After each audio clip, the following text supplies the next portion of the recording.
held according to the Brown Act in accordance with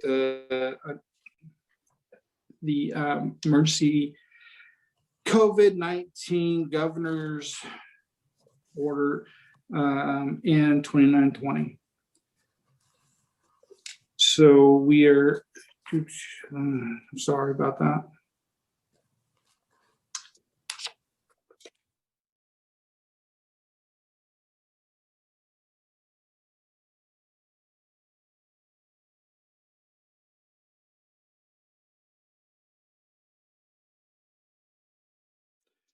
So there's a chance for people at home to call in. There'll be a number flashed on the screen.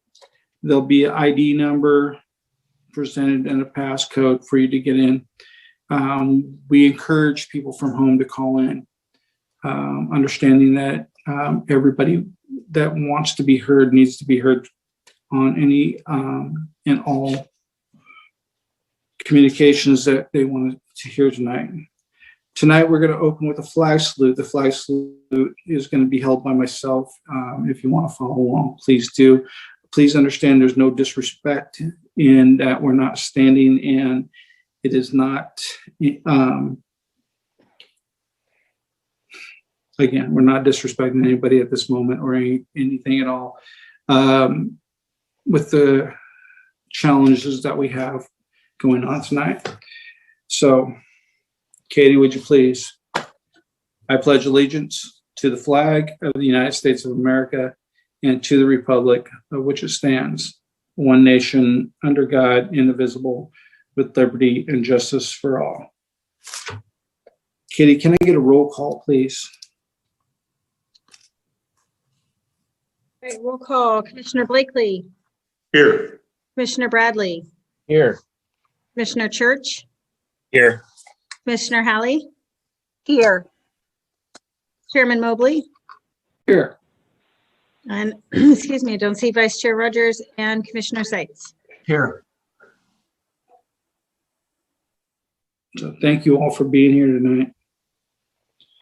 All right, so can we get approval of the minutes from February 9th meeting? Make the motion to approve the minutes as submitted. Second. I didn't get that one. I said I'll make the motion to approve the minutes as submitted. I got that. I second. Mark Seitz seconds. Thank you. All right, roll call. Excuse me, Commissioner Blakely. Here. Commissioner Bradley. Yes. Commissioner Church. Yes. Commissioner Halley. Yes. Chairman Mobley Yes, and Commissioner Seitz. Yes. thank you. All right, so we're going to open up to public comment tonight. Members of the public can be heard on any item of interest that is not on the agenda tonight. Please be advised that if you call in and if you talk to us about anything, we cannot, by law, take any deliberation or action at this time, but we would definitely love to hear from you. So Katie, would you please put up the numbers? There you go. So those numbers that are, this is for anybody at home that is calling in for anything going on tonight. If you want to talk about something that's not on the agenda or something that is on the agenda, this is where you call, this is what you access, and this is how we are going to be able to listen to you.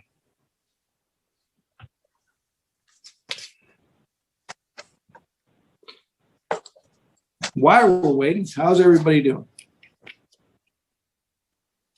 Anybody have anything good going on?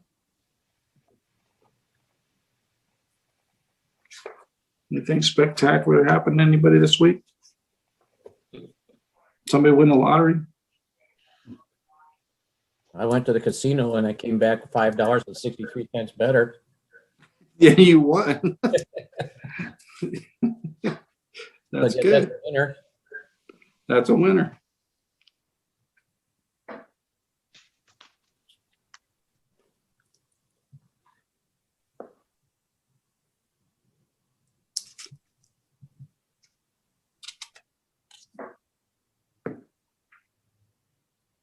Katie, were you getting anybody? We are not. Then I'll make the motion to close the open public comments at this time. I'll second.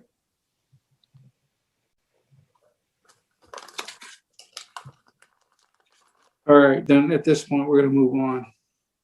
If anybody is out there that didn't get a chance, please call in. We will stop what we're doing to listen to you. All right, so we have a public hearing to consider adoption of mitigated negative declaration of environmental impact. And, sorry. Hey, Chris, can I ask a quick question? We just made a Yes, motion. sir. Second, don't we need to vote on it?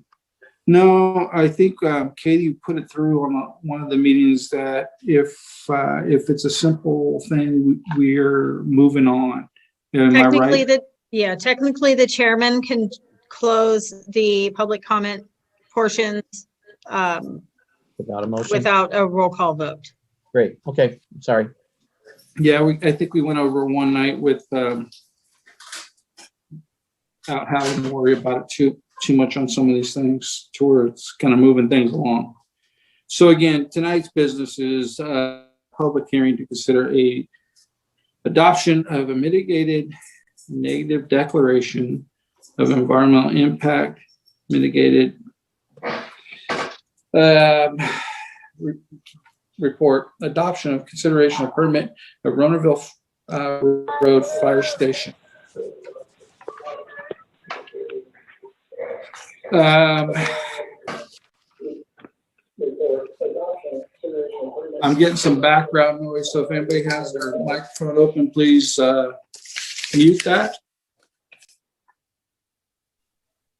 Thank you. All right. So can we get some background on this, please? Because it looks like there's a whole lot of background on this.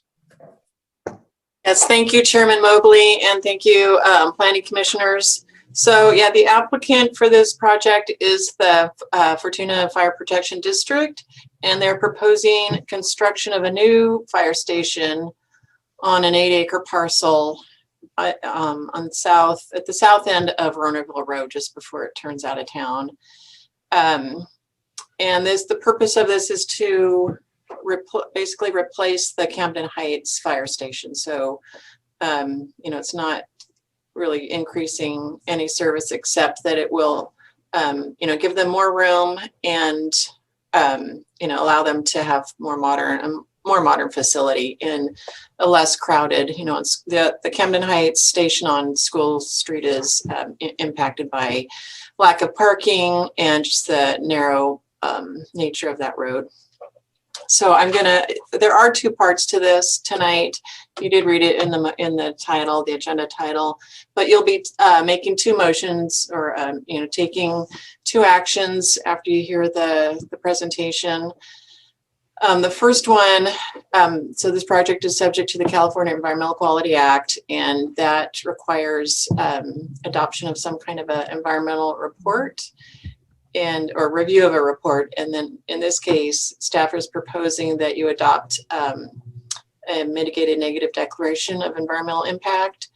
And the initial study that accompanied that is, part of your packet tonight. And that was really the main bulk of the packet.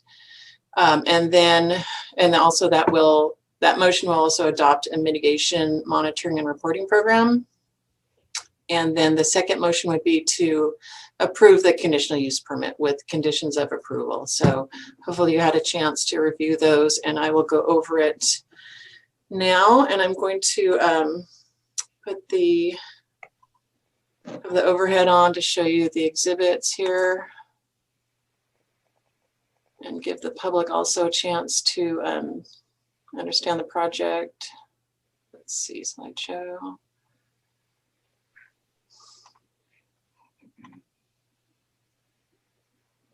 Okay. So this shows the project location. Again, it's this is Rennerville Road. It's just towards the end of the city. It's just above north of Drake Hill Road. North of us, Residential Street, Kestrel Street, and then opposite are Palomino Place and Tony Drive. So there's an 8-acre parcel here. And you can see, generally it's still going to be in the Ronerville, Campton Heights neighborhood. The existing station is on School Street, less than a mile away. And then this shows the site, Ronerville Road to the left of the image. And then this is the 8-acre parcel. And you can also see Kestrel Street here. It's just north. That is a residentially developed area. And then on the opposite side of Ronerville Road, Palomino and Tony Drive, also R16 zoning residential developed. And then the access road is on a residential parcel. And I like this overhead as well. It's the same as the previous, but you just get a better understanding of the neighborhood. You can see the kind of higher density development on Kestrel, and then you can see the half-acre zoning just to the east of that. So, and then the R16 zoning is also to the left. So you can really see on this image that, Campton Heights, which is all R16 sort of typical sort of smaller lot, single family development. And then to the east, to the right is half-acre and 1-acre zoning. And that's because the hillside really starts about midway through the fire department's parcel. So where you see these trees, and then where the half-acre zoning starts down here, that's really the break in the slope where it's still kind of trending uphill, but the portion that the fire department is going to be developing is a little more level with an upslope, and then it really becomes steep on the second half of the parcel. So that kind of helps determine why they chose the location for, on this parcel for that, for the fire station. It's got constrictions by the slope, and then you'll also see the map of the wetlands, which is in the lower left corner there. And then just real quickly, this is the zoning map and the parcel. You can see it actually has 3 zones on it. Again, it's an 8-acre parcel, and the RL, this is the general plan designation for that establishes that R16 zoning and a certain density that is typical of that area that I just showed you. And then the half-acre development is the has the general plan designation of residential very low, and then a little bit of the, I think they just wanted to straighten out the line here, but this is residential rural and it's 1 acre. This gets pretty steep, so I don't know if this could be developed, but feasibly someone could, the fire department or someone could come along and get access to the upper part of the site by this private road here that serves some development to the east. But of course, that's not been proposed at all tonight. And then this is the zoning, R16 residential single family, 6,000 square foot minimum, and that is really the fire station zoning. And then the lot itself also has this RE21 half acre, and then the RE43 1 acre zoning.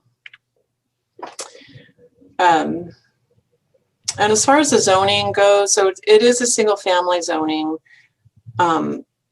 But like all of the residential and commercial zones, certain uses are conditionally listed in the zoning code, and that does include what's called out as essential services, and also public and quasi-public uses.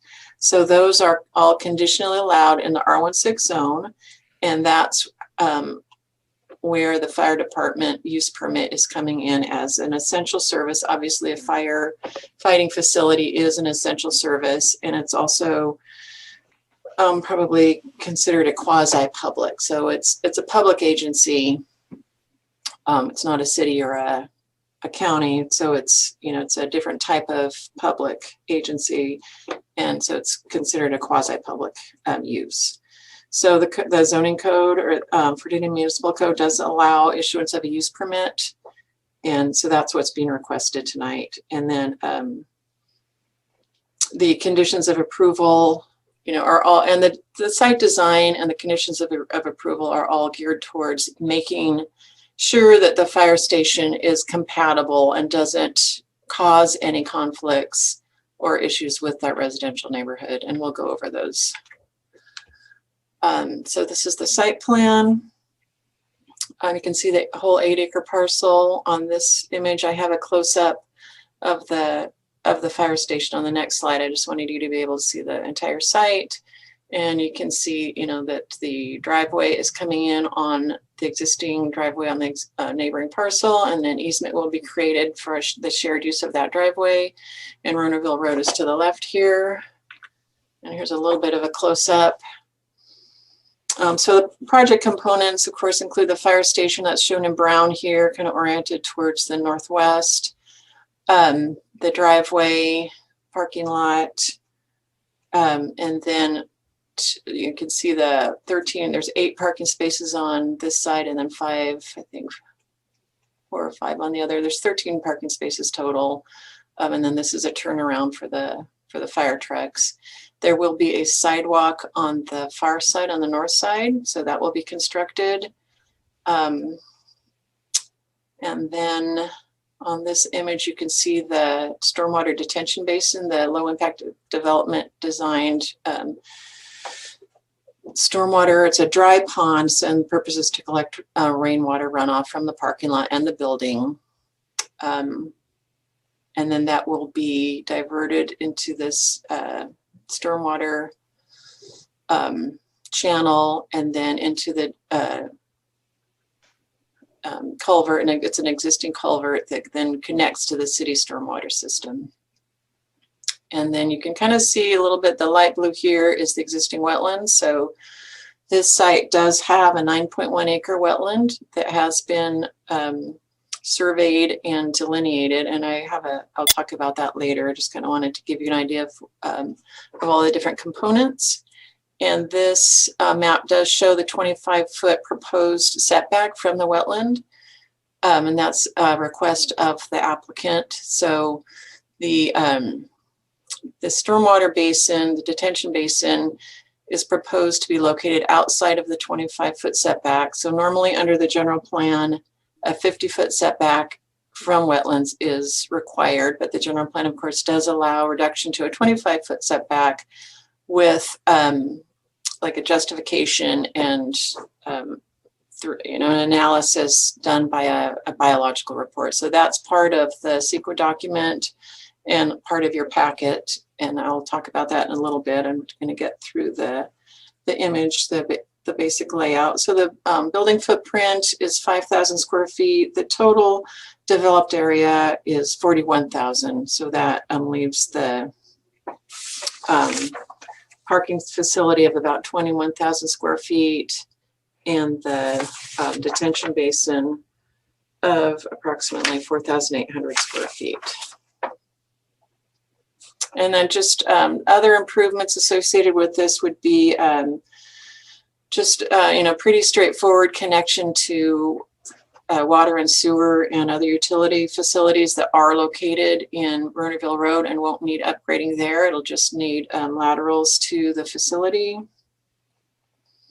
And then I think I already talked about the driveway. To support ingress egress of the fire trucks. So it's all pretty straightforward as far as the layout goes, and they are requesting the 25-foot setback because they're kind of compressed between the slope and the wetlands. So this is really the only feasible area of the site.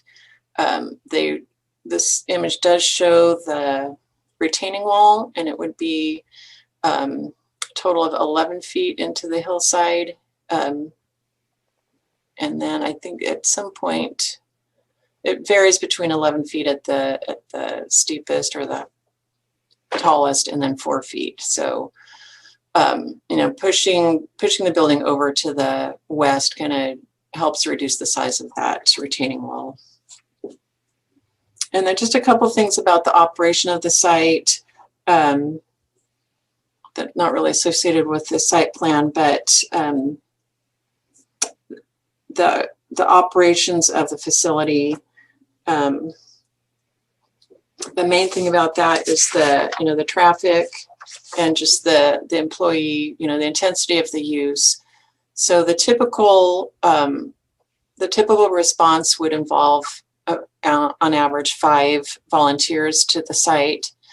So that's really, the extent of the traffic is going to be, varying somewhat, but typically 5 employees per call, and then the other traffic associated with the apparatus and the vehicles that are responding to the call. So the traffic generated by the facility is actually going to be pretty low, especially, compared to if this site were developed in accordance with the zoning, so R16, you're going to see probably 20 houses if you compare to the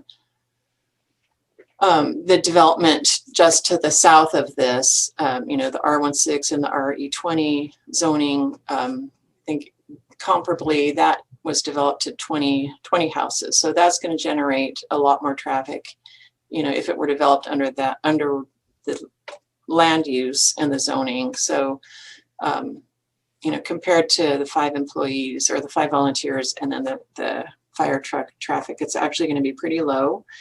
And as far as the call volume, it averages less than 1 call per 48-hour period and that's the code 3 response. I think the calls are about 1 per day, but the code 3 responses are just 1 per 48-hour period. And that's based on the 2020 response. So the lights and sirens are only going to be used for those code 3 incidents. And in 2020, there were 180 of those responses in the entire district. So, the noise level, and this is really responding to the concerns about noise, that's 1 call per every 48 hours that is going to have the sirens and the lights going off.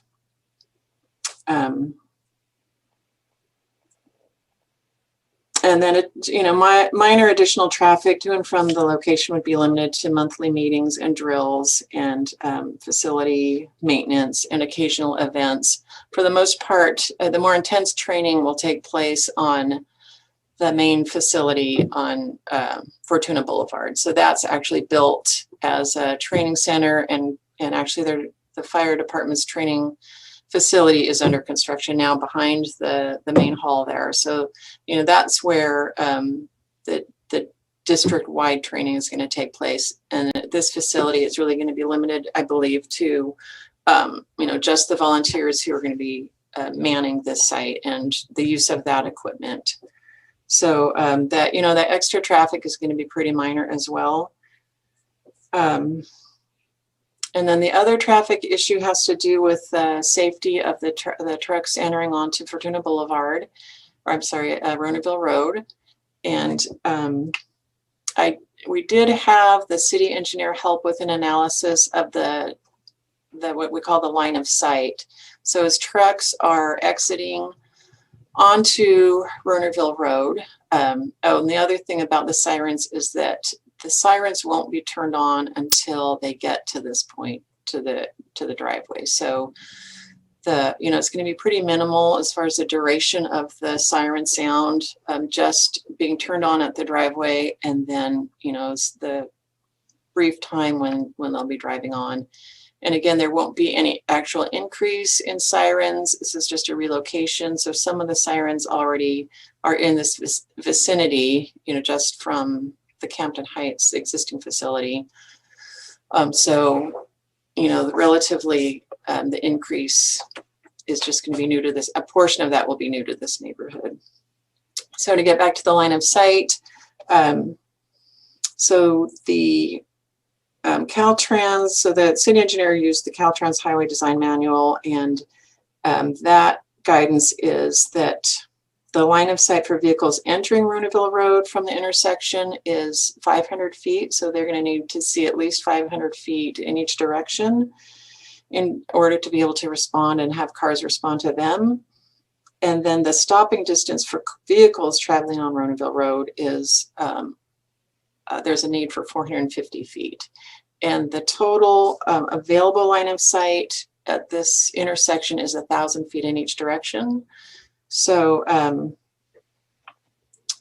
you know, based on that Caltrans Highway Design Manual, the intersection is safe for fire trucks and for vehicles traveling on Ronaville Road, and with a pretty good ample excess distance in each direction. So I'm going to move on from this slide and just briefly show you, this is just a more detail of the wetland. So it is, you know, it's pretty extensive. It's almost an acre. And you can see the source of the wetland is a spring up on the hillside right here. And that, you know, that fills the whole thing. There isn't really any runoff from the rest of the hillside itself. You know, so the source is not going to be impacted by the development of this hillside. And then the LID basins are designed to divert away from the wetland and not have any contaminants entering the wetland. Let's see. So again, the reduction from this shows a 25-foot setback. So they're requesting a reduction to 25 feet. And following circulation of the initial study, California Department of Fish and Wildlife personnel did visit the site. So they wanted to evaluate, you know, the mapping and also the request for the reduction in the setback. And they did feel like, you know, this is a really nice wetland. It's got some good value. And they said that the vegetation was pretty good. There were some non-natives that they would like to see removed. And that will be done in conjunction with the maintenance, you know, during development. At some point, a couple of things will be done. So prior to construction, the wetland will need to be, you know, they're going to need to demonstrate how they're going to protect it from vehicles and equipment being stockpiled in, you know, in the setback area or disturbing the wetland itself.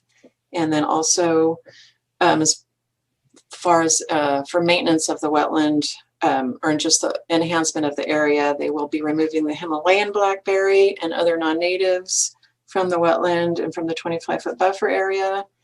And they'll be retaining the native California blackberry within that area. And then within the 25-foot setback area, especially along the area to be developed, they'll be planting wax myrtles and coyote brush at a certain, you know, at a certain density that's called out in that wetland reduction report. So again, the California Fish and Wildlife did visit the site, and they chose not to respond in writing, but they did verbalize that they don't object to the wetland setback reduction, and they agreed with the enhancements to the wetland. So,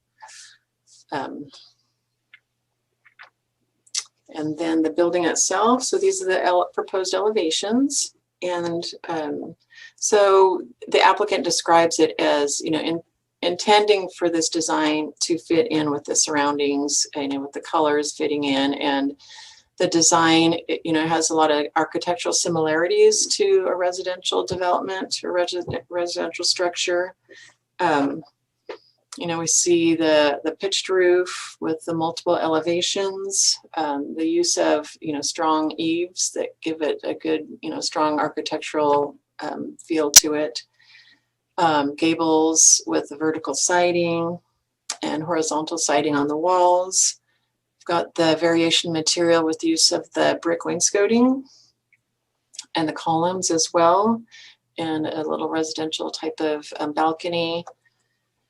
And then we also have the glass paned roll-up doors, and then, you know, nice use of color that I think fits in well with a residential neighborhood. So, you know, it's going to be obviously larger than a typical residence, but, you know, I think a lot of these features are going to make it, a pretty nice looking structure for the area.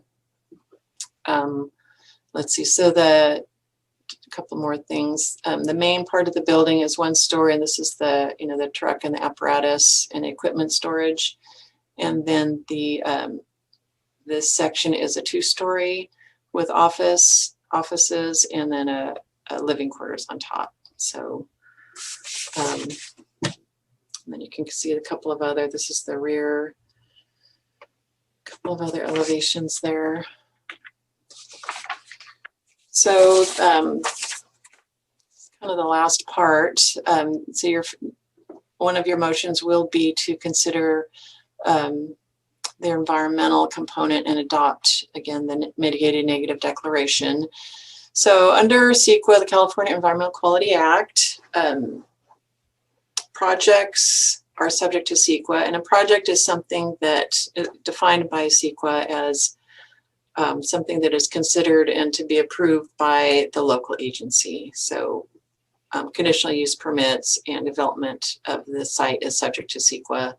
And that's just really preparing the analysis that is going to be able to consider the potential environmental impacts that must be considered by the lead agency prior to approval of a project. So it's really a disclosure to the public of what the potential impacts are going to be, and allows an informed decision. And it also is an opportunity, for the public to be informed and for the public to be able to comment on the project itself and the potential impacts.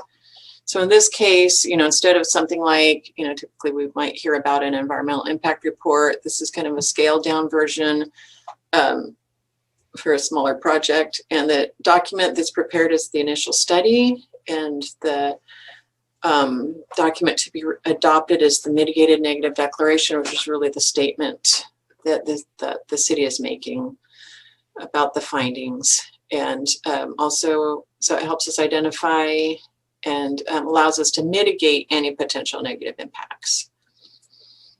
And then those mitigation measures are compiled into the mitigation monitoring and reporting plan, which is the next slide.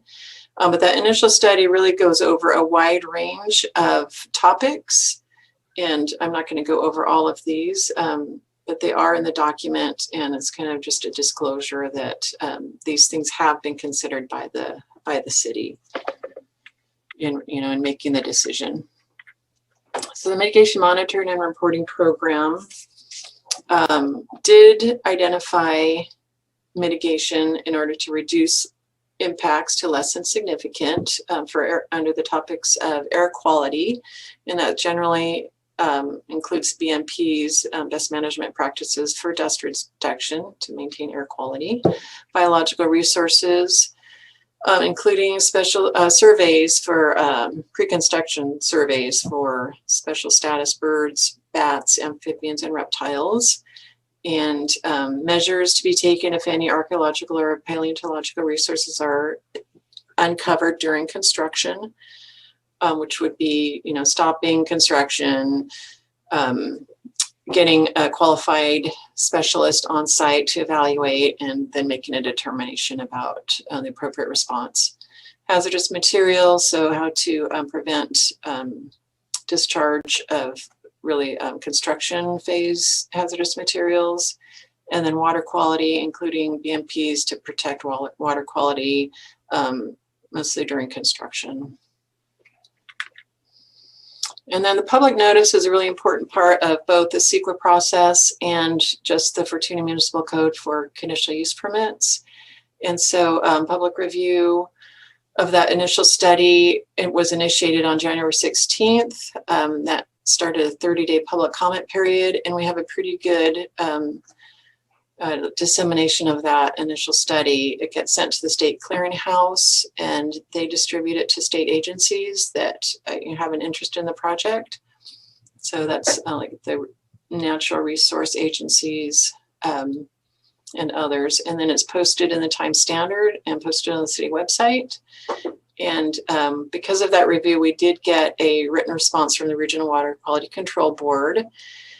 And they just had some concerns and wanted some more details on how water quality was going to be protected during construction, and then also during washing of trucks and vehicles. And so some measures were adopted or proposed for those. And then also this is how Fish and Wildlife came to visit the site. So, and then the municipal code does require property owner notification. And I know we had, in the letters that were submitted by the neighbors, we had concerns about what they perceived as, insufficient notification.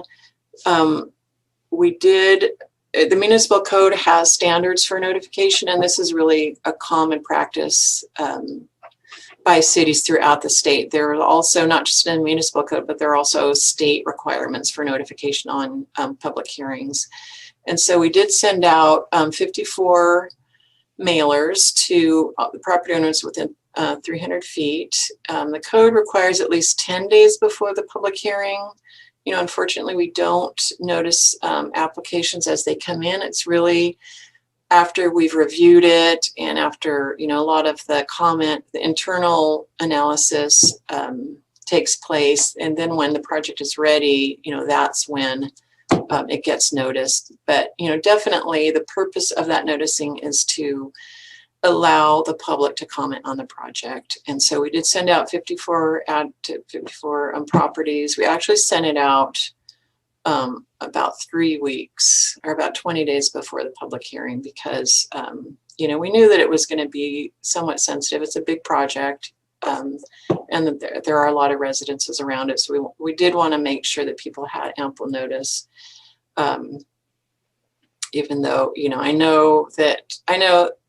I understand, where they're coming from, but, this is really considered pretty good notice as far as cities go. And, the municipal code gives us direction. So we did get 6 letters from the neighbors, and I do want to acknowledge, that these have been provided to the Planning Commission and we take their comments seriously. So we did get letters from the neighbors, Lee McDowell, Janessa Carpenter, Kelly Renner, Fran Richardson, Andrea Souza, and David Wallaker. A lot of the comments were, they were really common concerns by all, pretty much all of these property owners, and that had to do with noise. They were concerned that the project was going to generate a lot of noise. I talked about the code 3 responses, 180 per year. That's less than 1 every 2 days, and only leaving the site. And again, it already exists to some degree. So, we don't think that that's going to be a significant or out of the ordinary noise generation. There will be a 30 kilowatt backup generator that will be tested. It needs to be tested for 1 hour per week. That's going to be done just during daytime hours, and that is in an enclosed building. So that's going to be pretty good noise attenuation to have it enclosed. It's not going to be out in the open. Traffic, I talked about the traffic. Also, there will be a new street light at the driveway at Ronerville Road. So that's also going to help with traffic safety, at least at night. And then compatibility with the residential neighborhood. The use permit does allow essential services and this public comment, public process. I think I called out a lot of the, measures that they're taking. They've designed a really nice building. They've got environmental protection measures. They're preserving the wetland, and there aren't any safety issues. So, the use permit allows consideration of compatibility. And I think that the fire department, through their design and through that environmental review process, and then through the city review and comment on the project, I think that, they've done a good job on compatibility and identifying the concerns and addressing them. And then there are, just in the use permit itself, there are certain conditions of approval. There are more than, those listed here. I think I'm just calling out the ones that I think are, more interesting or more important. more specialized just for the site. So the wetland and setback area enhancements are conditions of approval. So that's how they'll get implemented, you know, and the use permit really is an ongoing, you know, it becomes part of the project and it becomes enforceable. So, you know, applicants are obligated to comply with all of those conditions on a long-term basis. So, you know, that's actually a benefit of having a use permit is, you know, things that aren't normally enforceable if they don't exist in the municipal code as an ordinance, you know, we're allowed by creating conditions of approval that establishes enforceable standards. So the wetland and setback area enhancements, protecting wetlands during construction, a landscaping plan for the improved areas of the site. So they will, as a condition of approval, prepare and submit a landscaping plan that's going to show how they're going to landscape, you know, the rest of that developed part of the site. Exterior lighting to be downcast and not directed onto other properties or into the sky, night sky. Dedicating an easement for that shared driveway.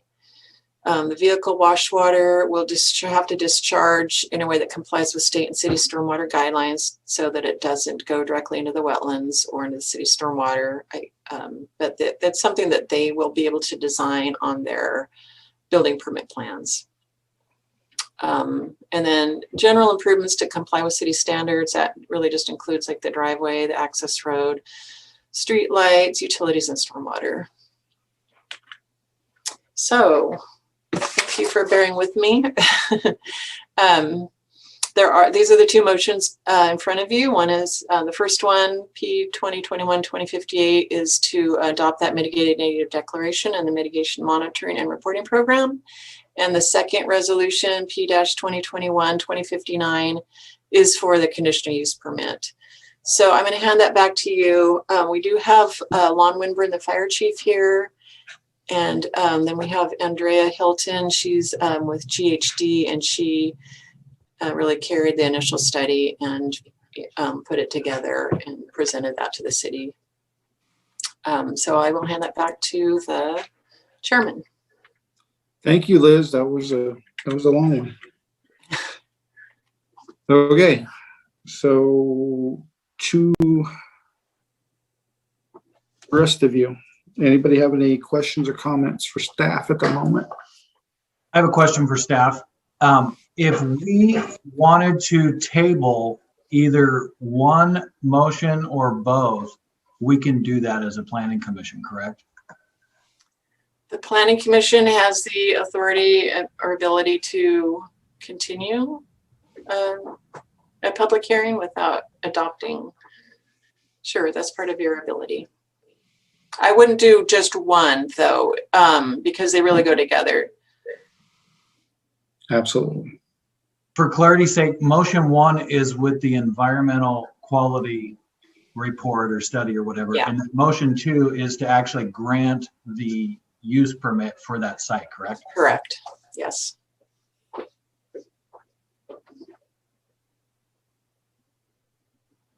Any more questions? You turned your. Go ahead. On page 223, it says this is in response to comment C6, notification of the project. And it says that the people within a 300-foot radius got written notice 10 days ago. Is that correct? Yes, we mailed those out on February 2nd. And then, of course, it says the time standard had notice on January 16th. And then it says in-person efforts to notify nearby residents of the project were not possible as planned due to the COVID-19 global pandemic. Can you tell us more about that? Yeah, I think at some point the fire chief, Lon Winburn, that was his comment. So I think he would be able to respond to that.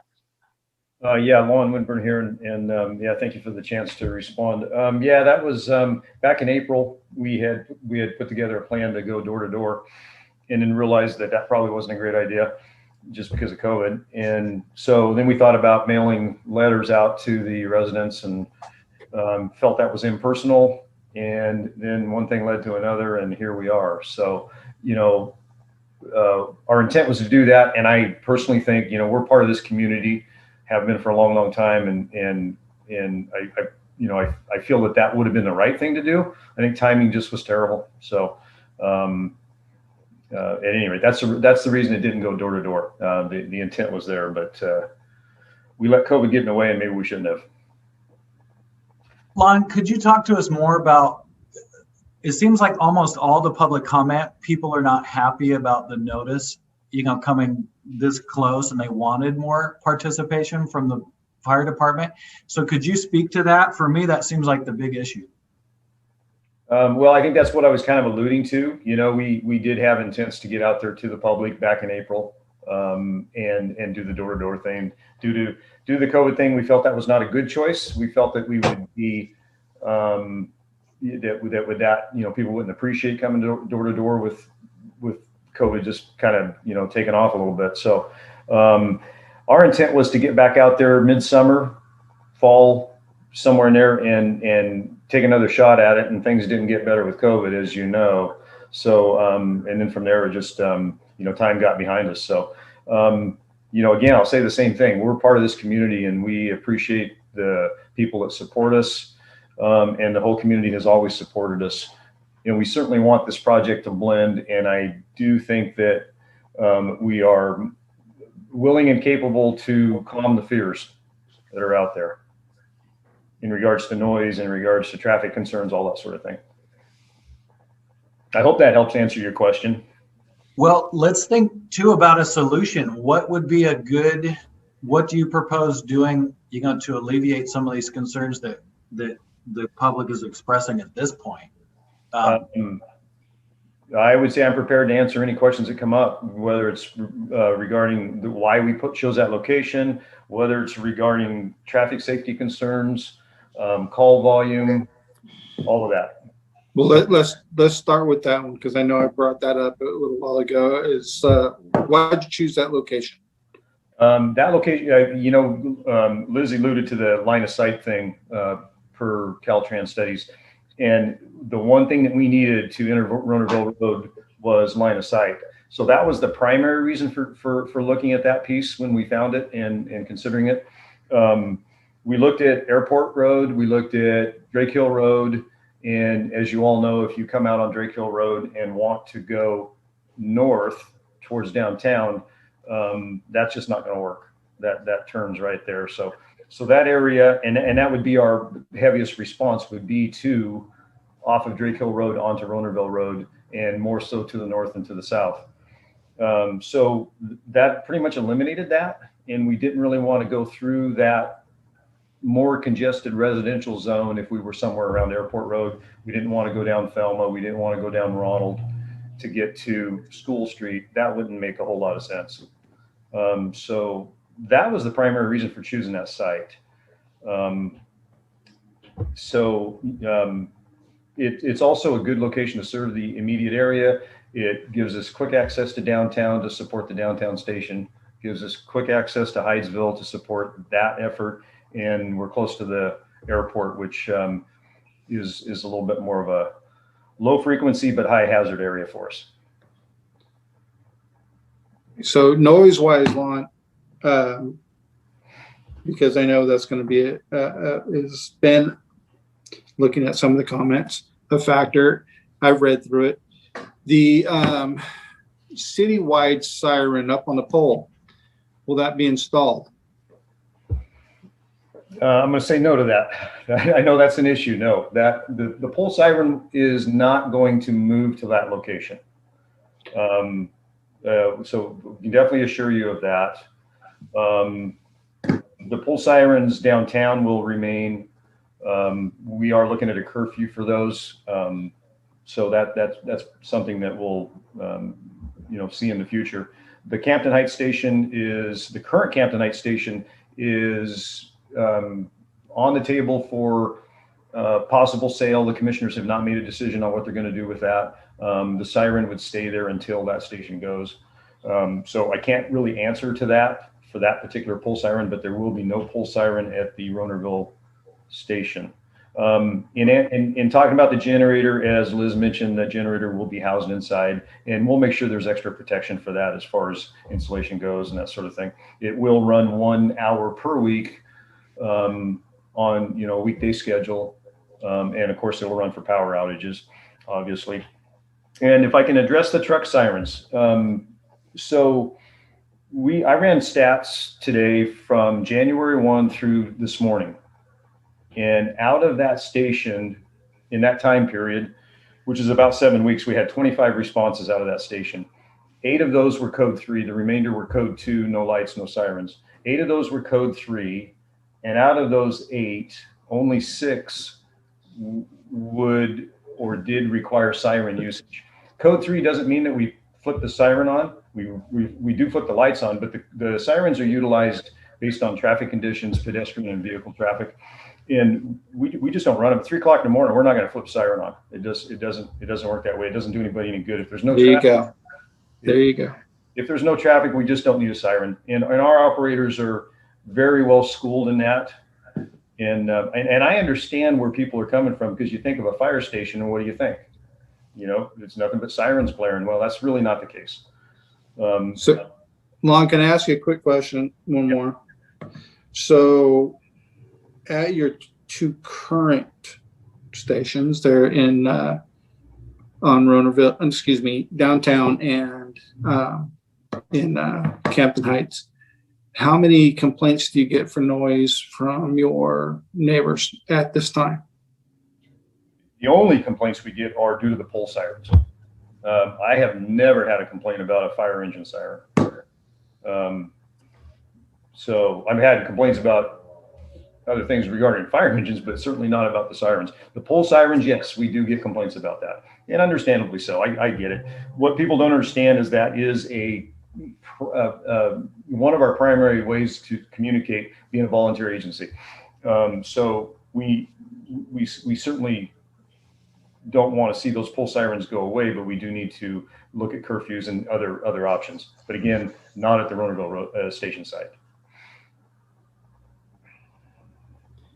Anybody else have any? Go ahead. Go ahead. A quick personal one. Lon, how long have you been our fire chief here in Fortuna? Since 2005. I was a volunteer fire chief from 2005 to 2010 and came on full time in 2010. So you've been with our fire department how long? 35 years. Terrific. What will become of the old Campton Heights fire station property? Currently unknown. We don't know. Some of us would like to keep it as a place to store the old equipment, which we have quite a bit of. But at the same time, I think the commissioner board is really looking seriously at selling that property and maybe building something out towards the heights, behind our Hydesville station, to take care of that equipment. So those things are on the table, but no decision has been made yet. What is the purpose of the living quarters up top of the proposed construction? What will that be used for? Twofold. Number one is futures. Down the road, 10, 20 years, we don't know, but we want to be prepared. Same as with this main station. When this station was built, the upstairs living quarters was a shell from, for the first 15 years of this building's life, just a big old empty shell. And we finally developed it. We have a staffing program now that volunteers participate in, and we have a resident and intern program as well. The intent with the Ronerville property is to do the same, have it available, and we will probably move forward with having that completed with the intent that we want to house, or we may end up housing, residents there. And those residents would be the folks that come down and pull shifts here at the main station to cover response. Not out of that station, but they would come down here to pull shifts. So it could be the intent is that it would be a resident quarters. And I know that not everybody understands our resident program and our volunteer shift program and our intern program. I understand that. That the intent of that project would be to help fulfill those needs.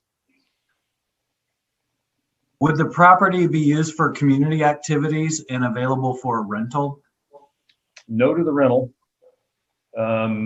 We would support we would support out of that facility youth activities, nonprofits needing a place to meet, something to that effect on a very small scale. There's not a ton of room there, and we know that. And we don't currently rent the Campton station, and we have no intent to rent the rental station. Not like we do the main station here. There's a residence at the kind of the end of this driveway, correct? Yes, Do you have their support? yes. We do. In fact, that's the, is where the easement for the roadway will come from. Well, I'm assuming you mean at the eastern end of that driveway. I think that on the map, it looks like just one property, actually, like the fire trucks will pull out through the same way that they have to get to their house, correct? Yes, that is correct. Yeah, so there's a larger house that sits up on the hill, and that again is the person that owns the property that roadway is on, and we'll be working with them on the easement for the road. The other property that's on the corner of the Ronerville Road, we've talked with that property owner as well, and they would like to see some sort of a fencing measure put in there, but otherwise than that, they feel the project was compatible. I have a question for Liz. Liz, do we meet the legal requirements for notifying the residents within a 300-foot radius of this proposed building site? Yeah, absolutely. It's the municipal code and the state law. So minimum, for every public hearing, we do that. If there's a public hearing on the agenda, which most of our projects are public hearings, it absolutely, we notice to all of the property owners within 300 feet of the project site. All right, thank you. Liz, can I follow up on that one? Uh-huh. Where's the 300 feet start? At the project location, like at the center of the building, or at the roadside? At the edge of the property. So we take we use the assessor parcel maps that we have access to, and we measure from the outer property line. So it's the perimeter of the property, measure 300 feet. And if any property, even if the corner of it is within that radius or that circumference, a circle, then they get a notice. Okay. Have we done more in the past? We've never gone larger unless we just, use our own judgment on a particular project. Sometimes we'll include, if there's just a few more on the outer ring, we'll include them. Or, in this case, we sent it out a week early because, we were already doing the notices for, we had the noticing going on for the CEQA document. So we knew that this was going to be, more of a high profile project. So we did give them an extra week. And I think it was helpful. We got the letters, it just gave them an extra week I know that some of them talked to their other neighbors and they were able to write, some informative letters to the city. And we got those, ahead of the agenda deadline or the packet deadline. So that's why they were in your packets ahead of time, and not just being submitted, on the day of the meeting. So I think it was helpful that we sent those out a little bit early. Might I just interject Andrea from GHD, hi. As a point of information, the commissioners, you guys all have the letters and the responses in your packets. Members of the public who may be calling in might not yet realize or know that the fire department did actually go through each comment seriously and prepare written responses to each, point raised in each letter. So I just wanted to share that as a quick point of information. Thank you. I have a question. So I'm seeing that in April of 2020, tribal communities throughout Humboldt County were informed of this project, correct? Yes, that's a state law that when a project is submitted and as part of the initiation of the CEQA process, the tribes in the community who request notice, or we contact them, ahead of time. Some of them, like the Blue Lake Rancheria, has said that they don't need to see our projects. But yes, they did receive a detailed description of the project and the maps. And so that allows them to comment and to, identify if they have any special requests or know of any sensitivity about that site. Which tribal communities were contacted then? The Ronerville Rancheria, I think the Yurok. It was the Bear River and the Wiyot tribe, where there's a formal process where you outreach to an agency that tells you which tribes that you need to notice, or the city has its own list, in this case potentially. So it's a formal process that informs which tribes you need to notify. So it's the Wiyot tribe and Bear River, based on the location of the project. So the tribes were informed 10 months before the residents that will be living around the station, correct? They got notice 10 months before the people who got notice 10 days ago? Yes, the state law is that they receive notification when the CEQA analysis is initiated, and that allows any of their concerns to be incorporated into the CEQA document, rather than after the fact or at the end of the process.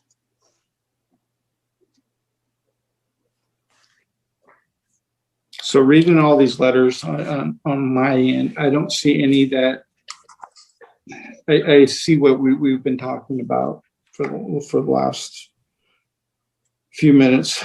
It's more of the notification, not about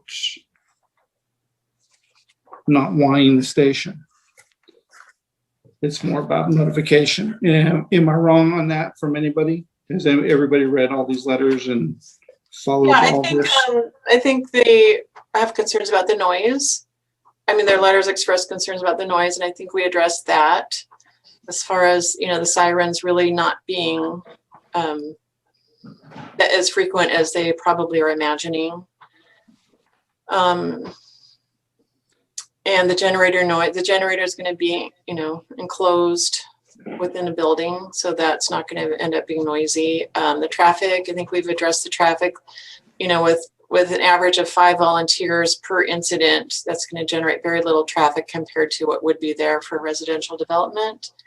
And then, the line of sight is better than the minimum standard. So, and then I think they had some the one that came in today had a compatibility concerns.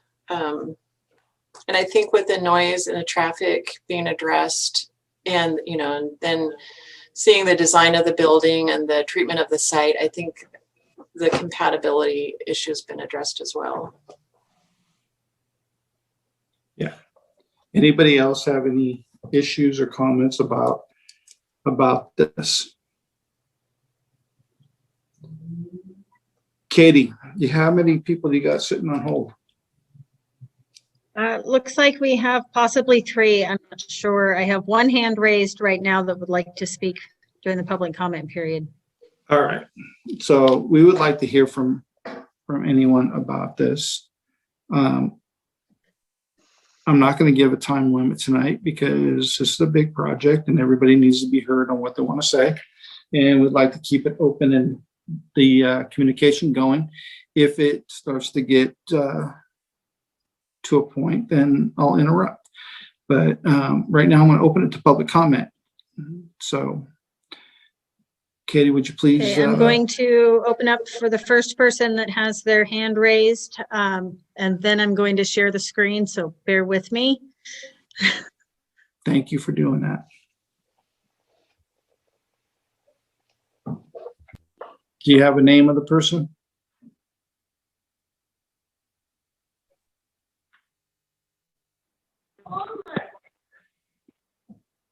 Hello?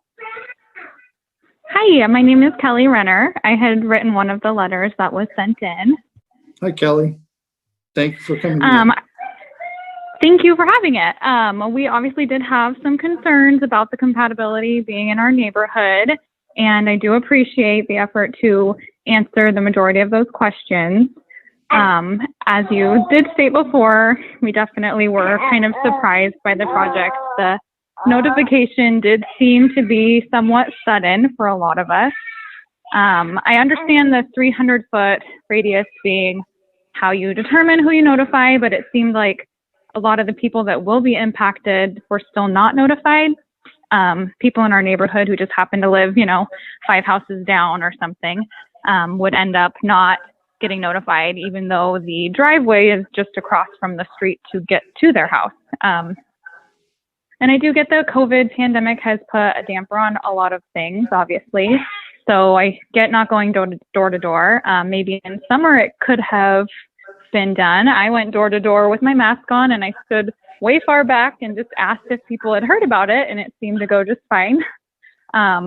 Like in my letter, of the 23 houses I did go to, 4 of those were the direct houses on Kestrel that back up to the property. And of those 4 houses, only 2 did receive the mailing when I had gone by. So I'm not sure what happened with those, but they found out about the fire station from me, and it just didn't seem like that was how it should have been done.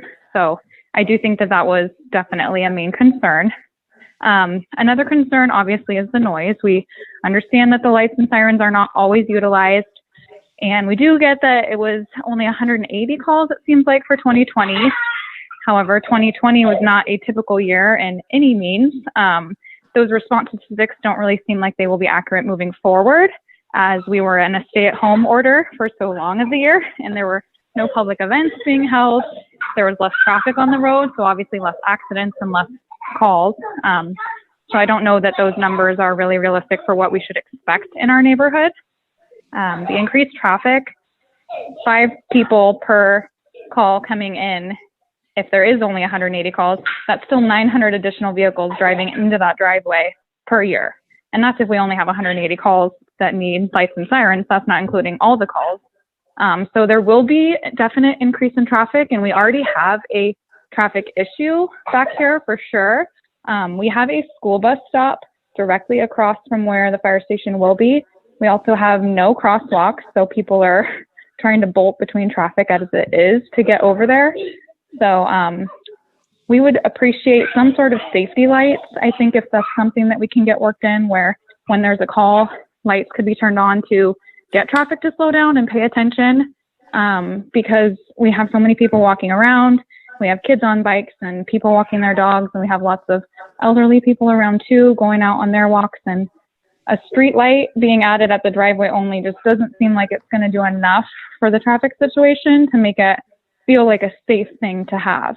And I do get that if they were to build houses, there would be increased traffic as well, completely, but I don't know that 20 homes would be realistic in that location, based on the wetland area and what I would assume would need to be preserved for any other type of construction as well. So just some concerns about the traffic, noise, and those kinds of things. Glad there won't be public events. Obviously, it looked like the parking lot wouldn't really allow for it, but we do really think that the traffic situation should be further addressed. Thank you. Anybody have any questions for her? Well, thank you so much. It sounds like you got a handful going on right now. Yeah, sorry. It was dinner time and then almost bedtime. I got 2 crazy kids running around. It sounds like it. We really do appreciate you calling in. We really do, and we're going to try to address all your concerns. So thank you so much. Thank you. All right. Katie, do we have anybody else on the line?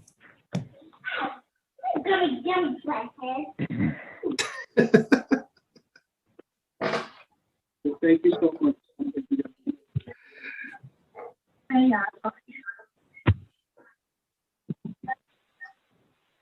Katie.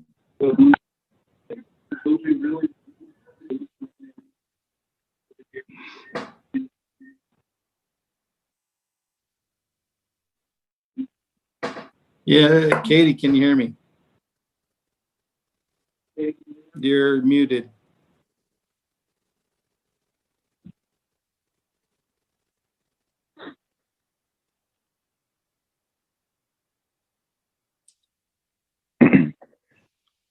Liz, can you hear me? Can anybody hear me? Yes. Okay, there we go. All There right, how you about are. the 845 number, 55935 with your hand raised? You can go next. Okay. Are you there? I am, yes. Thank you. Can you tell us your name and please? Yeah, my name's David Wallaker. I sent in one of the letters opposing the project. Thanks, David. Good to hear from you. So go ahead. Let us know what you got going on. Well, I didn't even know about this until Kelly came to our door, and then we went and checked our mailbox and found the letter. So that was kind of, the whole short notice thing was a little bit of a shock. I also wasn't aware that there was going to be a streetlight added, which I also don't want to look at from my home. And then, the noise complaints and just living next to a fire station all seem counterproductive. If I wanted to do that, I think I'd still live in Eureka. I moved here to get away from it, and I moved to this part of Fortuna specifically to get away from the sirens and the noise and the traffic and all that. And I really enjoy the peaceful neighborhood. And so my question would be, do any of the people who are approving this project live in the neighborhood or in the vicinity? Don't know. Because Any it other just questions? seems like a really bad idea to take a neighborhood and add, a industrial aspect, so to speak, with heavy, trucks and sirens. And, I really don't want to look at it. All right. Thank you. Any other comments? No, just that if it goes through, I will be appealing. So thanks for hearing me out. All right. Thank you so much for calling in. Katie, do you have anybody else? I do have one more hand raised. One moment. Thank you.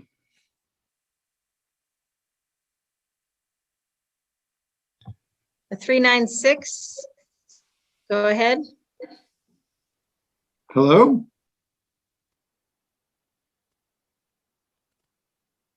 Is there somebody there?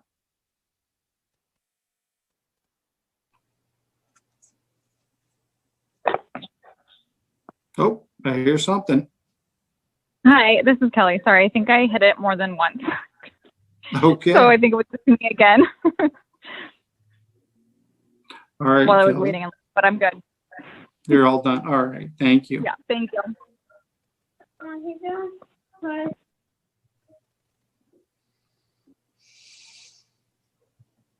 All right, Katie. I'm not seeing anybody else. Let me look one more way. Yeah, we'd definitely love to hear from everybody.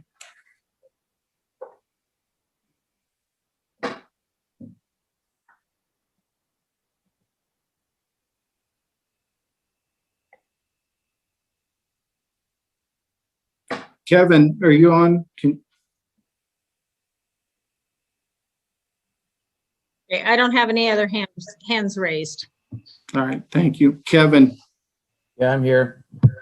so being in the insurance business, and I know I do this, so I'm going to do it to you.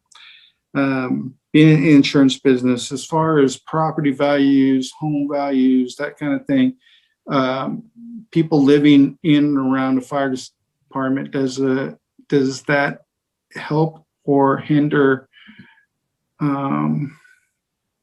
coming from an insurance perspective? When you have a home that's close to fire hydrants and a fire station, they look at response time, and it does affect home insurance rates. It actually makes the premiums go down dramatically. And if somebody's home is escrowed, that means their monthly payments would also be less. So there is a benefit to be closer to a fire station when it comes to being a homeowner, especially in this environment because of where we're at. We're more in a brush area comparatively than to Eureka. So I don't know about you, but I'm not saying I'm for or against this, but being closer to a fire station, wherever you're at, is a lot better served than one being further away, just due to So from the last callers, where I was going with this is, I understand looking for peace and quiet. Trust me, definitely understand that part of what his concerns were. But reading in some of these comments as far as home values and property values. So in your opinion, as an insurance broker, does it usually the property values go up or down? I've seen it go up. Okay. So looking for a professional opinion at that point. Okay, Katie, anybody else online?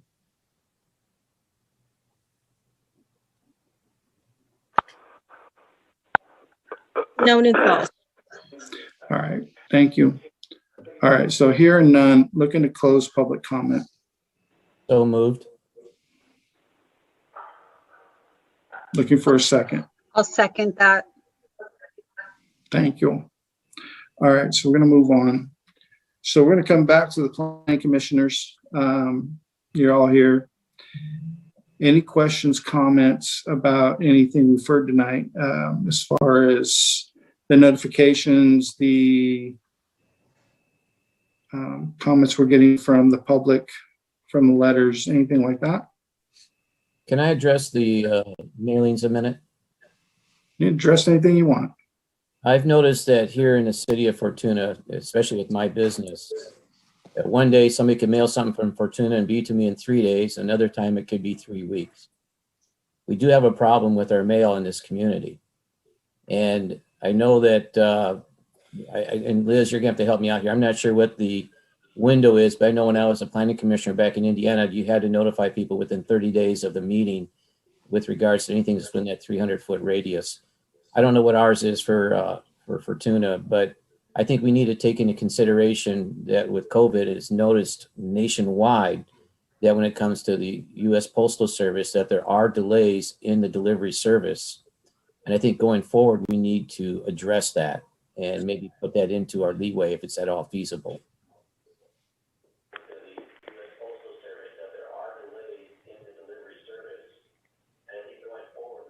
Liz, you there?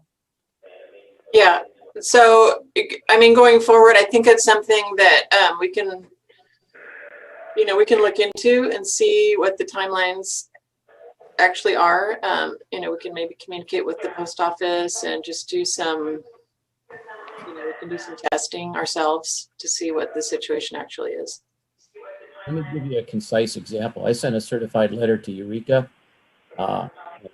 Wednesday, they said, oh, they'll be there by Thursday, Friday at the latest. It took a week. Certified letter took a week to get to Eureka from Fortuna. So I got you beat, Kevin. My dad sent me a letter from Lincoln. 10 days before Christmas, we got it yesterday. Yeah, I don't doubt it. I've had mail that didn't get delivered to a customer back from 2017 to my office is undeliverable 3 weeks ago. Yeah. So we do have an issue here, Liz. And I'm not saying that it's the city's issue, but it is an issue for our constituents that are addressing this. And I can understand their concerns with regards to how they get notified.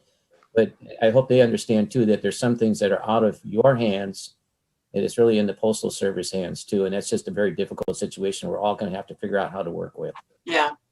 Yeah. I mean, the good news is that they did, we know at least a certain number of them did get them. So I don't know if the batch, the 53 letters that we sent out, if some of those got diverted somehow, I don't know.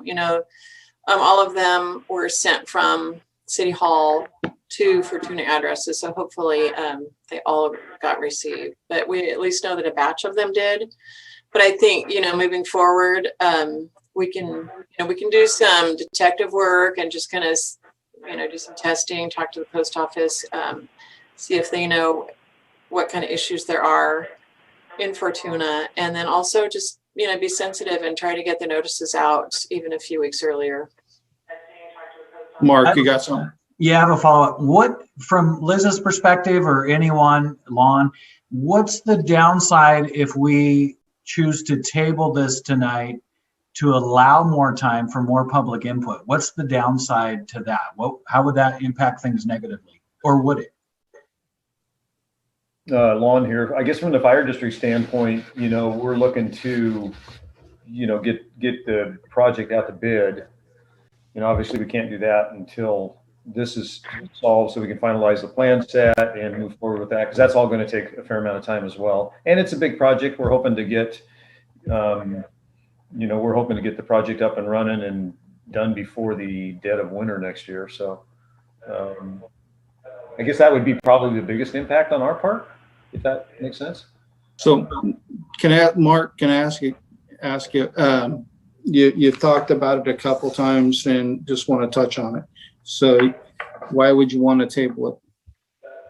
Well, I guess I would respond with this question. Do you guys normally, as a planning commission, get this kind of feedback where the community immediately around it is shocked?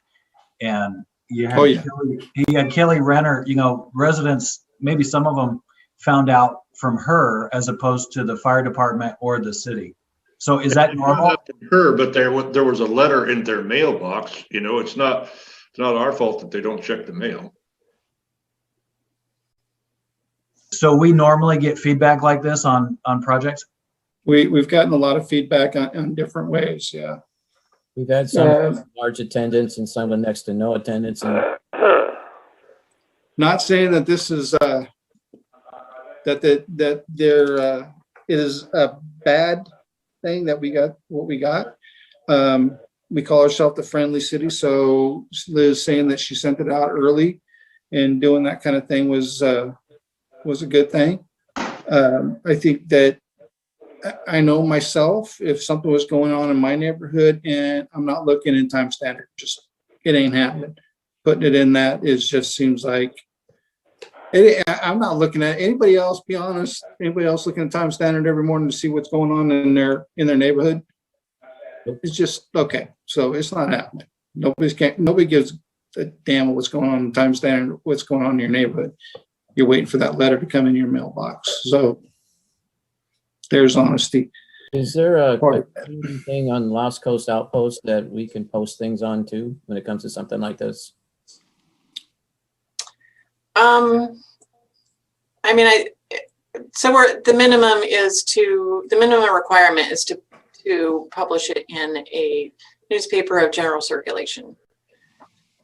I just knowing historically, since I've been living in this community, most people look to Lost Coast Outpost for pretty much any thing regarding community activities and so forth. And I think, doesn't Lost Coast Outpost usually allow something like that for free for the city, for nonprofits? I don't know. So it's a published legal notice that does have to meet statutory CEQA guidelines. It's not like an informational news article. I don't believe the Lost Coast, so it's in the back by the classifieds, right? Like that's the type of publishing that's legally required under CEQA. And the Lost Coast Outpost, doesn't have a legal section that would, I don't think, meet those statutory guidelines. It could be an additional step that an agency could choose to take, but it wouldn't substitute for the legal noticing required by law. No, I'm suggesting it as an additional. Katie, this time of academic. Katie, I see a hand raised. Is there somebody that? That's are you still there? Kelly Renner's. That's still Kelly Renner. Oh, okay. Katie, Kelly's putting the kids down. Okay, so back at you guys. Where you want to go? Hello? Wait. Hello? Oh, somebody's talking. That's correct. Okay, come on up. Let's listen I to thought you. I was to make a comment on what's going on. First Okay, of all, let's start with what's your name? Dale Sandow. Hi, Dale. Hey. My major complaint is there was not sufficient notice. Okay, that's so obvious. And as I see it, we have a lot of playing around with. We're going to push this forward. We're going to have it all happen. I go down the street, by the way, and that a few, not even a block down, I see the clearing already. this is always kind of, it is a foregone conclusion with, I don't know who is all behind this, it's going to happen. And first of all, what I probably should have prefaced all this, I admire, the emergency service. I've had a wife who's been ill for a long time, and there's been a lot of response. And, what I'm saying is, this would only be down the road by about 300 yards. She could have been taken care of. And I appreciate the emergency services and what this community does. Okay, I have to say that first. I guess I have to say that I look at the process of all this, and I'm hearing my neighbors who are adjacent to this proposed or planned fire station. I mean, they're right next door to this, and it seems to me that they were not adequately advised. And then I look at how I was advised. I'm just across the street, by the way. I live at Kestrel, and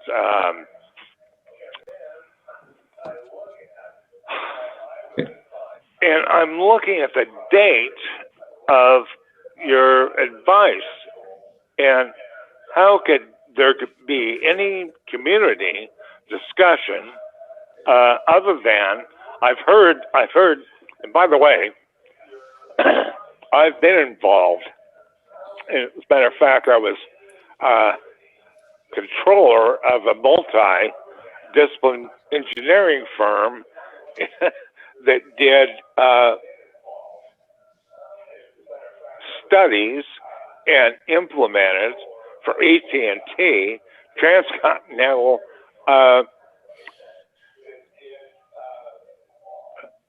engineering. Dale, can I ask you a quick question? Wait a minute, I'm not finished yet. I understand.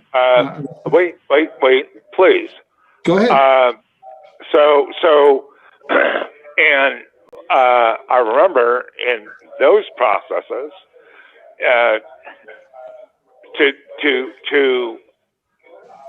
do a transcontinental or bits and pieces we did along the way. There were major notices. And what's happened here is, as near as I can tell, you've given little notice to the people who are adjacent to this project. I don't see it. I haven't read the whole 174 pages of your declaration, but I don't see it. The only thing I've seen is you've, I guess, been compelled to give some consideration to the native population, the archaeological aspects, the environmental, but you really haven't given, I think, any real true concern and study of the people who are around here. You got 1 minute. Yep. Go ahead. You got 1 minute. I have 1 minute. You got 1 minute. Okay. So my point being is, I'm hearing the people in the neighborhood that don't feel they've been adequately informed, and I have, a letter here that it was postmarked February 4 to inform the people around here. That's outrageous. give me the date. I think it's what? The 23rd. February. What? There you 23rd. go. Is that enough? You think? Well, according to Truly, think statute, about that. according to statute, yes. Oh, okay. Well, I guess I'm gonna have to re-up on that, but I don't think that's enough. You know, That's these what we're people's discussing at the moment. properties. Wait. These people's properties are at risk. I think there may have been, an idea that that could have been discussed a bit more. I don't see it in your declaration. I don't see it. Okay. All right. Anything else real quick that you want to say before? We're good. I all think right, I'm thank you done. so much. And thank you for hearing this. Thank I you. appreciate it. All right. All right. Katie, we got anybody else? All right. So we're going to close public comment now. Anybody have anything else they want to talk about? I like I said, I can see there's a lot of people upset about the public comment thing as far as the notification thing.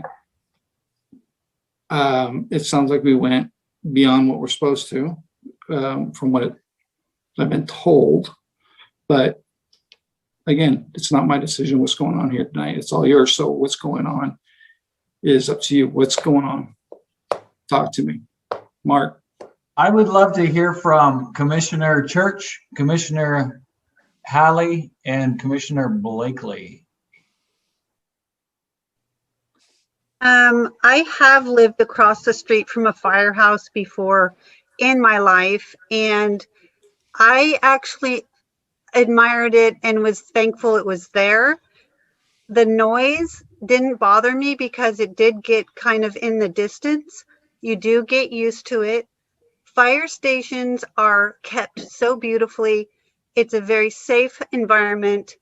I think it's a positive element in any neighborhood. That's my opinion. I think we gave adequate notice to the residents. I think we went above and beyond what we're required to. I'm sorry that some of them didn't get it or didn't go to their mailbox or, had to hear it from a neighbor or whatever. But, we met the requirements of the statutes and the law. The fact of the matter is, no matter where we decide to put this fire hall, we're going to face the same issues, no matter where it is.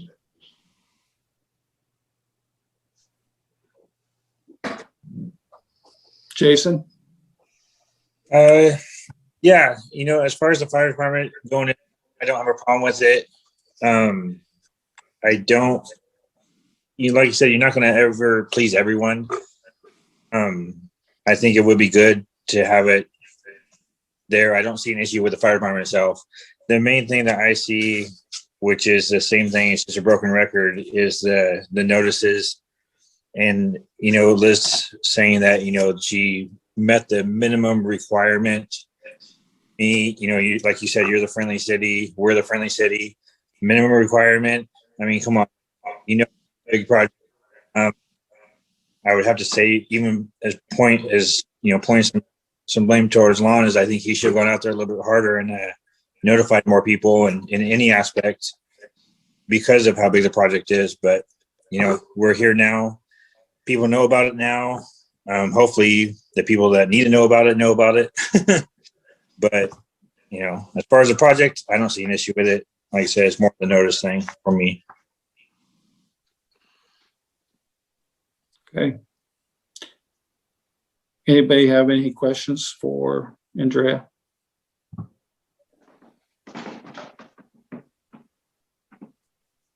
Okay. So I guess at this point, we're going to a motion, whatever that motion might be. I just want to add one quick thing. The noticing is what it is, and we did meet, the city requirement and the state requirement, and we did send it out a little bit earlier, and it's something that we'll be sensitive about in the future. And it's actually even something we can talk about with the council if they want to expand the noticing requirements. I know that some cities do, but this is really the typical noticing.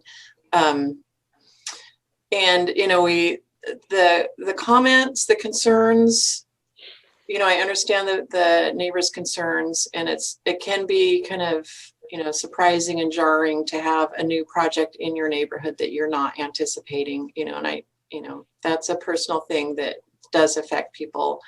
The comments and concerns, I think, were addressed really well by Andrea and Lon, as far as the noise and the traffic. I think that the fire department was really concerned about doing a good project, and the design of the facility is, I think, really going to be an enhancement, or not. It's going to be it's as good as you can get for that neighborhood. It's got residential, but it also has a really strong sense of where it is in the neighborhood with those architectural features and the environmental protection that they're doing on the site. So, the concerns, I don't know if any earlier noticing would have changed any of the concerns or the ability of the fire department to respond to those concerns. So I think it was still, the process was a good, solid process, and and the concerns were addressed appropriately. So I just wanted to voice my concern. I don't see the process as being perfect. I think it is big enough, and I kind of picked up from our fire commissioner a bit of a reluctance that you wish you could have done more with COVID, and I would like to see us put this off to the next meeting and maybe put some sort of public notice or something out in the Lost Coast Outpost and the newspaper, just to have more input. If we move forward with it tonight, then my vote will be no on that ground. I do support the fire station, and I would in 2 weeks, but tonight, if we move forward, I'll be voting no because of the process, because I think the way we respect our community members is not just to follow the letter of the law, but to think about how it impacts the larger community, and that's why we're here. So those are my thoughts, and I don't mean any malice. I think it's a great project. It's going to be good for the community. I just think we should wait and give people a little more time. If they don't know, there still might be people that Kelly Renner and others are telling about in the community. So on that note, Mark, what do you think we're going to get out of it? Do you think we're going to get more of the same, or are we going to get more? We're going to get a different. I'm not sure. I think, people like myself, I tend to value inclusion very highly, and I do know how to help build consensus for things. And I think COVID has made it difficult. But for me, I think that if we move forward tonight, you'll just have residents who always know the rest of their life that planning commission pushed it through. And that's my feeling, just kind of on the emotions and the, the public psychological side of it. Anybody else? Okay, hearing nothing. Looking for a motion or whatever that might be. Well, I'll make the motion to adopt resolution number P-2021-2058, a resolution of the Planning Commission of the City of Fortuna adopting a mitigated negative declaration of environmental impact of the Rennerville Road Fire Station. Second that. Okay. Katie? Roll call vote. Commissioner Blakely, Yes. Commissioner Bradley, Yes. Commissioner Church, Yes. Commissioner Halley, Yes. Chairman Mobley, Yes. and Commissioner Seitz. No. Okay, motion number 2. I'll make the motion to adopt resolution number P-2021-2059, a resolution of the Planning Commission of the City of Fortuna approving a conditional use permit for the Rennerville Road Fire Station. I'll second. All right, roll call vote again. Commissioner Blakely, Yes. Commissioner Bradley, Yes. Commissioner Church, Yes. Commissioner Hallie, Yes. Chairman Mobley, Yes. and Commissioner Seitz. No. All right. So there's where we're at. Thank everybody for being part of it. This is going to come back for design review, isn't it not, Liz? No, it's not subject to design review because it's in the public, it's a public facility project, and the zoning doesn't require design reviews. So I think, you know, through the use permit process and just the site plan and the application and the public hearing process, I think, you know, as far as the design of the building, I think, you know, they've met, you know, certain basic standards and given it a lot of consideration, but the code doesn't require design review. But they will be submitting a landscaping plan because that's a condition of approval, which, you know, that's one of the benefits of having a use permit process, that we can ask for something like that. But no, the design is the design that was approved with those elevations. Okay. All right, looking for a staff report. What's that? Do you have any staff report tonight? Oh, the staff comments. No, I just, you know, appreciate everybody's concern and just your time.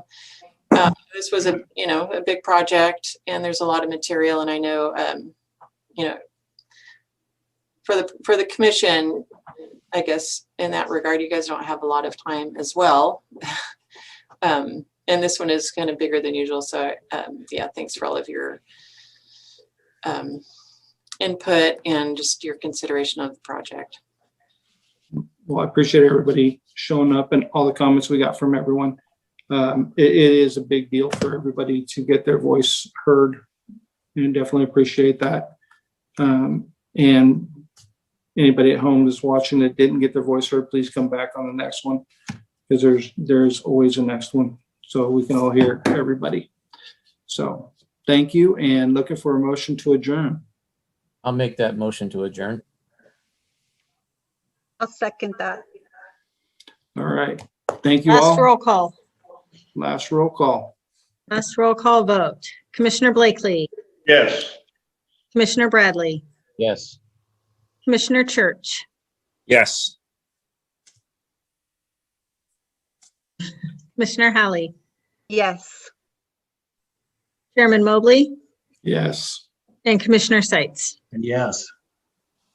Thank you all. Have a great one. Yeah. Good night.